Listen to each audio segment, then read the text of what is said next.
ایک دن نا شیطان لعین فرعون کے پاس آیا اور آ کر کہنے لگا کیا تم مجھے جانتا ہے؟ فرعون نے کہا ہاں تجھے کون نہیں جانتا، تو بدنام زمانہ مردود زمانہ، تو شیطان لعین ہے۔ تو شیطان لعین نے فرعون سے کہا اے فرعون تجھ میں نا ایک خصلت مجھ سے بھی زیادہ ہے۔ فرعون نے کہا وہ کون سی خصلت ہے؟ شیطان نے کہا وہ یہ کہ تم نے خدائی کا دعویٰ کر کے اللہ تبارک و تعالیٰ پر جرأت کی ہے، حالانکہ میں تجھ سے بڑا ہوں، عمر میں بھی بڑا ہوں، تجھ سے علم میں بھی بڑا ہوں، لیکن میری ضرورت نہیں ہوئی کہ میں اللہ تبارک و تعالیٰ کے مقابل آ جاؤں، میں خدائی کا دعویٰ کروں، لیکن یہ خصلت مجھ سے زیادہ ہے تم میں۔ میں نے کہا اچھا یہ تو تم نے سچ کہا، چلو میں اس سے توبہ کر لیتا ہوں، میں رجوع کر لیتا ہوں۔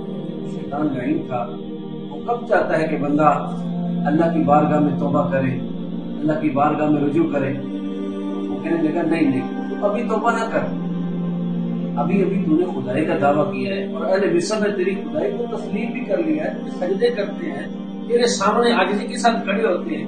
اب اگر تو رجوع کر لے گا، اب تو مطلب کہ خدائی سے دستبردار ہو جائے گا، تو یہ لوگ جو ہیں یہ تجھ سے بھاگ جائیں گے، تیرے دشمنوں کے ساتھ جا کے مل جائیں گے، اور پھر تیری سلطنت بھی تجھ سے چھین جائے گی اور یہ تمہیں ذلیل کر دیں گے۔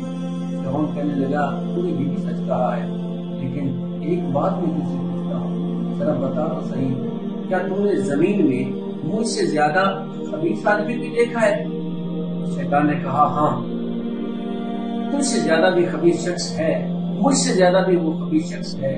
کہنے لگا وہ کون سا ہے؟ شیطان کہنے لگا جس شخص سے معذرت کی جائے اور وہ اس معذرت کو قبول نہ کرے، وہ شیطان سے بھی زیادہ خبیث ہے، اور اے فرعون وہ تجھ سے بھی زیادہ برا ہے، لہذا معاف کرنا سیکھیے، معذرت کو قبول کرنا سیکھیے۔